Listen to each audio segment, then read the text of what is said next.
A instituição negada, Franco Basaglia. As instituições da violência, parte 2.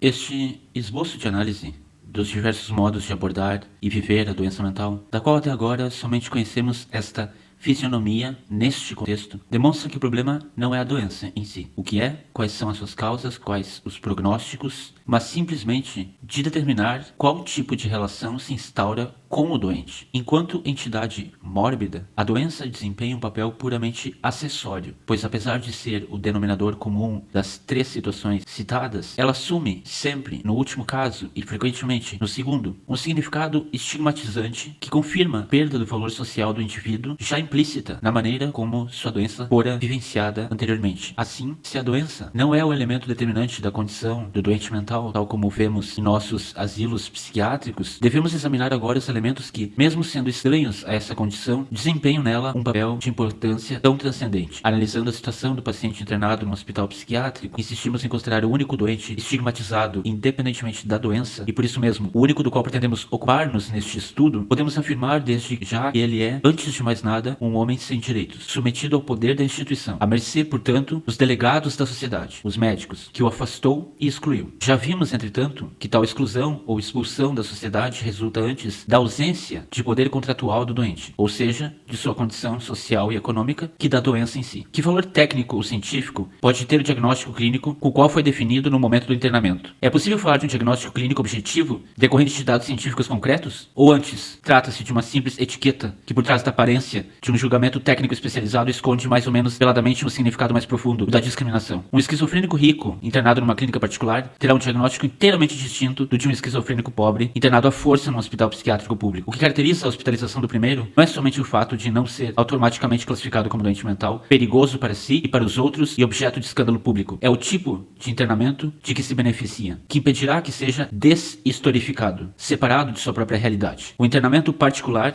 nem sempre interrompe a continuidade da vida do doente. Tampouco diminui ou abole de maneira irreversível sua função social. Por isso, superado o período crítico, será fácil reinseri-lo na sociedade. O poder deshistorificante, destruidor, institucionalizante em todos os níveis da organização manicomial aplica-se unicamente àqueles que não têm outra alternativa que não o hospital psiquiátrico. É possível, dentro desta ótica, continuar supondo que o número de internados nas instituições psiquiátricas corresponde aos doentes mentais de todas as camadas de nossa sociedade e que, assim, a doença é a única responsável pelo grau de objetivação em que se encontram? Não seria mais adequado concluir que estes doentes, devido exatamente ao fato de serem socioeconomicamente insignificantes, são vítimas de uma violência original, a violência de nosso sistema social, que os joga para fora da produção, à margem da vida em sociedade, confinando-os nos limites dos muros do hospital? Não seriam eles definitivamente o refúgio dos elementos de desordem dessa nossa sociedade que se recusa a reconhecer-se em suas próprias contradições? Não seriam simplesmente aqueles que, partindo de uma posição desfavorável, já estão perdidos ao partir? Como continuar a justificar nossa relação exclusiva quanto a esses internados, de quem foi tão fácil definir cada ato, cada reação em termos de doença? O diagnóstico assume doravante o valor de um rótulo, que codifica uma passividade dada por irreversível. Tal passividade pode ter, porém, uma outra índole, que não sempre exclusivamente patológica. Exatamente no instante em que é considerada apenas em termos de doença, que se confirma a necessidade de sua separação e exclusão, sem que a menor dúvida intervenha no reconhecimento do significado discriminatório do diagnóstico. Desta maneira, a exclusão do doente do mundo dos sãos libera a sociedade de seus elementos críticos, de uma só vez confirmando e sancionando a validade do conceito de norma que tal sociedade estabeleceu. A partir dessas premissas, a relação entre o doente e aquele que toma conta dele é forçosamente objetual, na medida em que a comunicação entre ambos ocorre somente através do filtro de uma definição, de um rótulo, que não deixa qualquer possibilidade de apelo. Essa abordagem da questão revela-nos uma realidade invertida, onde o problema já não é tanto da doença em si, mas sobretudo da relação que se estabelece com ela. Ocorre que tal relação envolve ao mesmo tempo, como partes integrantes, o doente com sua doença, o médico e através deste último, que julgam e definem a doença. A objetivação não é a condição objetiva do doente, mas se localiza no interior da relação entre doente e terapeuta. No interior, portanto, da relação entre o doente e a sociedade que delega ao médico sua cura e tutela. Isso significa que o médico necessita de uma objetividade sobre a qual afirmar a sua própria subjetividade. Exatamente como nossa sociedade necessita de áreas de descarga e compensação, onde abandona e esconde as próprias contradições. O rechaço da condição desumana, a que é relegado o doente mental, o rechaço do grau de objetivação e que foi abandonado, forçosamente se apresenta ligado de muito perto ao questionamento do psiquiatra, da ciência em que ele se apoia e da sociedade que representa. O psiquiatra, sua ciência e a sociedade defenderam-se praticamente do doente mental e do problema de sua existência em nosso meio. Porém, na medida em que éramos os detentores do poder, diante de um doente já violentado pela família, pelo local de trabalho e pela pobreza, tal defesa transmutou-se inevitavelmente numa imensa agressão, aumentando a violência que havíamos continuado a usar nos confrontos com o doente sob o disfarce hipócrita da necessidade e da terapia. Ora, como poderá ser a relação com esses doentes, uma vez definida aquela que Goffman chama a série de contingências de carreira estranhas à doença? A relação terapêutica não funcionaria, na realidade, como uma nova violência, uma relação política tendente à integração, já que o psiquiatra, como delegado da sociedade, detém o mandato de curar os doentes através de atos terapêuticos que têm o único significado de ajudá-los a se adaptar à sua condição de objetos da violência? Isso não significaria que o psiquiatra confirma, aos olhos do doente, o fato de que ser objeto de violência é a única realidade a que tem acesso, independentemente das diversas modalidades de adaptação que possa adotar? Se aceitamos docilmente esse mandato quando aceitamos nosso papel, não seríamos nós próprios objeto da violência, do poder, que nos impõe o dever de agirmos na direção por ele determinada? Nesse sentido, nossa ação atual só pode ser uma negação, que, tendo surgido de um distúrbio institucional e científico, conduz ao rechaço do ato terapêutico que pretende resolver conflitos sociais adaptando a eles suas vítimas. Os primeiros passos desse distúrbio consistiriam, portanto, na proposta de uma nova dimensão institucional, que definimos inicialmente como uma comunidade terapêutica do tipo da que existia na Inglaterra. De fato, desde 1942 puderam ser realizadas as primeiras experiências psiquiátricas de caráter comunitário na Inglaterra, onde o pragmatismo anglo-saxão, ao contrário do pensamento mais ideológico dos países continentais, vulneráveis à influência alemã, conseguira liberar-se da visão esclerosada do doente mental, entendido como entidade irrecuperável, enfatizando a questão da institucionalização, causa primeira da falência da psiquiatria hospitalar. As experiências de Mann, em seguida de Maxwell Jones, foram na realidade os primeiros passos daquela que se tornaria a nova psiquiatria institucional comunitária, baseada em pressupostos de caráter essencialmente sociológico. Ao mesmo tempo, se iniciava na França um amplo movimento institucional psiquiátrico, sob a liderança de Tosquelles. Exilado antifranquista da Guerra Civil Espanhola, Tosquelles ingressara como enfermeiro no Hospital Psiquiátrico de Saint-Alban, um pequeno vilarejo do Maciço Central francês. Depois de obter novos diplomas em medicina, assumiu a direção da instituição. É mais uma vez um pequeno hospital, não um centro de estudos, não um novo instituto de pesquisas psiquiátricas, que se estabelece como o terreno onde nasce, na prática e devido à necessidade, uma nova linguagem e uma nova dimensão psiquiátrica institucional a partir de bases psicoanalíticas. As duas tendências, que no plano teórico partem de pontos distintos, revelam no plano prático a validade de suas colocações, agindo conjuntamente no sentido de revolucionar uma ideologia que se cristalizara na contemplação e na teorização sobre a doença vista como entidade abstrata, nitidamente separada do doente no instituto psiquiátrico. Os países de idioma alemão, ao contrário, ligados à rígida ideologia teutônica, estão sempre tentando resolver o problema dos hospitais psiquiátricos a partir do alto, construindo estruturas mais aperfeiçoadas onde continua dominando o espírito do controle do doente. Basta citar o exemplo do hospital de Hermann Simon, Gütersloh, atualmente sob a direção de Winkler, onde o que ali se faz é aperfeiçoar tecnicamente a ideologia ergoterápica de Simon. A própria psiquiatria social, tão em voga atualmente, não é, na realidade, uma expressão do reconhecimento do fracasso da psiquiatria de internamento, com consequente reconhecimento da objetivação do doente a nível institucional e científico. É antes fruto da necessidade de modernização intelectual, que conduzirá necessariamente à construção de institutos de psiquiatria social, como o que está sendo construído em Magonza, sob a direção de Hafner, uma nova Brasília da psiquiatria alemã. Mesmo na Itália, onde a cultura psiquiátrica oficial esteve sob a influência predominante do pensamento alemão, a situação institucional transformou-se muito lentamente, com anos de atraso relativamente à Inglaterra e à França. A experiência de tipo setorial, de nítida inspiração francesa, e a experiência comunitária de que estamos tratando aqui tinham, portanto, precedentes aos quais se referirem. Entretanto, no que diz respeito à nossa experiência, parecia-nos ser uma medida urgente adaptar nossos instrumentos à realidade sobre a qual agíamos. Não podíamos limitar-nos a adaptar modelos já codificados e aplicáveis a qualquer circunstância. Por isso, a escolha do modelo anglo-saxão de comunidade terapêutica tinha o sentido de ser um ponto de referência genérico, com condições para justificar os primeiros passos de uma ação de negação da realidade do manicômio. Ora, essa atitude passava, inevitavelmente, pela negação de toda a classificação nosográfica, cujas subdivisões e elaborações revelam seu caráter ideológico relativamente à condição real do doente. A referência ao modelo anglo-saxão permaneceu válida, portanto, até o momento em que o campo de ação começou a se transformar e a realidade institucional mudou de figura. No decorrer das etapas posteriores, a definição de comunidade terapêutica revelou-se ambígua em relação à nossa instituição, pois podia, e ainda pode, ser compreendida como proposta de um modelo acabado. O modelo positivo de uma negação, propondo-se como definitivo, que conforme é aceito e incorporado ao sistema, vai perdendo sua função contestadora. Seja como for, à medida que fomos vencendo passo a passo as diversas fases de nosso distúrbio institucional, foi se tornando mais clara a necessidade de um contínuo rompimento das linhas de ação que, exatamente por estarem inseridas no sistema, deviam ser uma a uma negadas e destruídas. Nossa comunidade terapêutica surgiu, portanto, da recusa de uma situação proposta como um dado em lugar de ser entendida como um produto. O primeiro contato com a realidade do manicômio revelou as forças em jogo. O internado, em vez de ser visto como um doente, é o objeto de uma violência institucional que atua em todos os níveis, já que qualquer ação contestadora sua será definida dentro dos limites da doença. A degradação, a objetivação e o total aniquilamento que o caracterizam não são a pura expressão de um estado mórbido, mas antes o produto da ação destruidora de uma instituição cuja finalidade é proteger os sãos dos assaltos da loucura. Entretanto, uma vez despido o paciente das superestruturas e das incrustações institucionais, percebe-se que ele é ainda o objeto de uma violência que a sociedade exerceu sobre ele e que continua a exercer na medida em que, antes de ser um doente mental, ele é um homem sem poder social, econômico ou contratual.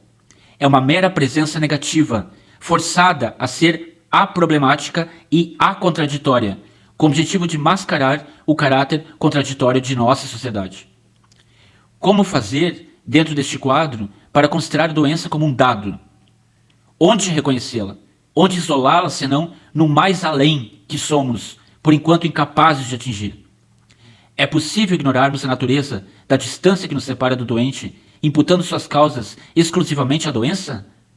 Não seria melhor que antes retirássemos uma a uma as capas da objetivação para podermos ver o que resta no fim? Assim, se o primeiro momento desta ação de transformação pode ser emocional, no sentido em que se recusa a considerar o doente um não-homem, o segundo só pode ser a tomada de consciência de seu caráter político, no sentido em que qualquer ação que se desenvolva no contato com o doente continua oscilando entre a aceitação passiva e o rechaço da violência sobre a qual se funda nosso sistema sociopolítico. O ato terapêutico revela-se um ato político de integração, na medida em que tende a reabsorver num nível regressivo uma crise em pleno curso, ou seja, a reabsorver a crise retrocedendo a aceitação daquilo que a provocara. Foi assim que surgiu na prática um processo de liberação que, partindo de uma realidade violenta e altamente repressiva, tentou a via do revolucionamento institucional. Uma revisão das diferentes etapas desse processo, através das notas de trabalho cronologicamente ordenadas que serviram para a elaboração conceitual da ação que ora desenvolvemos, talvez torne mais fácil a tarefa de deixar claro o significado dessa ação que se nega a propor-se como um modelo definitivo que tivesse como resultado a confirmação do sistema.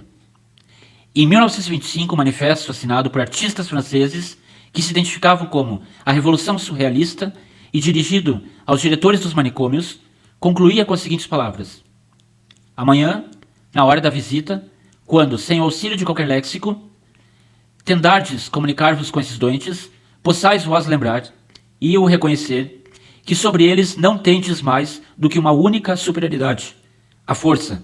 40 anos depois, a situação continua praticamente a mesma. Ligados que estamos, na maioria dos países europeus, a uma lei antiga que ainda não se definiu entre os caminhos da assistência e da segurança, da piedade e do medo. A vida dos internados, para as quais Pinel já reclamava clamorosamente o direito à liberdade, continua regulada por limites obrigatórios, burocracia e autoritarismo. Na realidade, parece que somente agora o psiquiatra está redescobrindo que o primeiro passo para a cura do doente é a volta à liberdade, da qual vem sendo privado até o dia de hoje pelo próprio psiquiatra. A necessidade de um regime, de um sistema no interior da complexa organização do espaço fechado em que o doente mental esteve isolado durante séculos, exigia do médico um único papel, o de controlador, de tutor interno, de moderador dos excessos que a doença podia ocasionar. o valor do sistema superava o do objeto de suas curas. Mas hoje o psiquiatra se conscientiza de que os primeiros passos em direção à abertura do manicômio produzem no doente uma transformação gradual na sua maneira de colocar-se em relação ao mundo, em relação à doença. Na sua perspectiva das coisas, restringida e diminuída não somente pela doença, mas pela longa hospitalização. Desde o momento em que transpõe os muros do internamento, o doente entra em uma nova dimensão emocional. Ou seja, ele é envolvido por um espaço criado originalmente para torná-lo inofensivo e curá-lo ao mesmo tempo, mas que na prática aparece, paradoxalmente, como local construído para o completo aniquilamento de sua individualidade, como palco de sua total objetivação. No entanto, no decorrer dessas primeiras etapas que conduzem à transformação do manicômio em hospital de cura, o doente deixa de aparecer como homem resignado e sumisso às nossas vontades, intimidado pela força e pela autoridade que o tutelam, passa a apresentar-se como indivíduo objeto da doença, mas que já não aceita ser objetivado pelo olhar do médico que o mantém à distância. A agressividade, que enquanto expressão da doença, mas principalmente da institucionalização, rompia, vez por outra, o estado de apatia e desinteresse, dá lugar, em muitos pacientes, a um novo tipo de revolta, vindo de um obscuro sentimento, distinto de seus delírios particulares, de que são injustamente considerados não homens somente por estarem no hospício. É nesse momento que o internado, com uma agressividade que transcende sua própria doença, descobre que tem o direito de viver uma vida humana. Ora, para que o manicômio não venha a transformar-se em asilo risonho de domésticos agradecidos, passa a gradual destruição de suas estruturas alienantes. Tudo indica que o único ponto sobre o qual podemos apoiar-nos é justamente a agressividade individual. É a partir dessa agressividade, que é ao mesmo tempo aquilo que nós, psiquiatras, buscamos para o estabelecimento de uma relação autêntica com o paciente, que teremos condições de instaurar uma relação de tensão recíproca. Somente ela tem condições, atualmente, de romper os laços de autoridade e paternalismo que há muito pouco tempo causavam a institucionalização. Agosto de 1964. A situação que encontramos em nossa instituição apresentava-se altamente institucionalizada em todos os seus setores, doentes, enfermeiros, médicos. Tratou-se então de provocar uma situação de ruptura capaz de descristalizar as funções dos três polos da vida hospitalar, dispondo-os em um jogo de tensões e contenções em que todos estivessem envolvidos e por que todos fossem responsáveis. Isso implicava em um risco, mas era o único meio de equiparar em um mesmo nível médicos e doentes, doentes e equipe do hospital, todos unidos em torno da mesma causa, unidos em direção a um objetivo comum. Essa tensão deveria servir de base para a nova estrutura que edificaríamos. Caso se desfizesse, tudo voltaria à situação institucionalizada de antes. A nova organização interna teria, sim, começado a desenvolver-se a partir da base, e não a partir do vértice, no sentido em que, em vez de apresentar-se como um esquema ao qual a vida comunitária devesse aderir, teria sido a própria vida comunitária a criar uma ordem, nascida de suas exigências e de suas necessidades. Não mais apoiada em uma regra imposta de cima, a organização ter-se-ia tornado ela própria um ato terapêutico. Entretanto, se a doença também está ligada, como na maioria dos casos, a fatores socioambientais, a níveis de resistência ao impacto de uma sociedade que não leva em conta o homem e suas exigências, a solução de um problema tão grave somente pode ser encontrada em uma posição socioeconômica que permita, ao mesmo tempo, a reinserção gradual desses elementos que não sobreviveram ao esforço, que não conseguiram participar do jogo.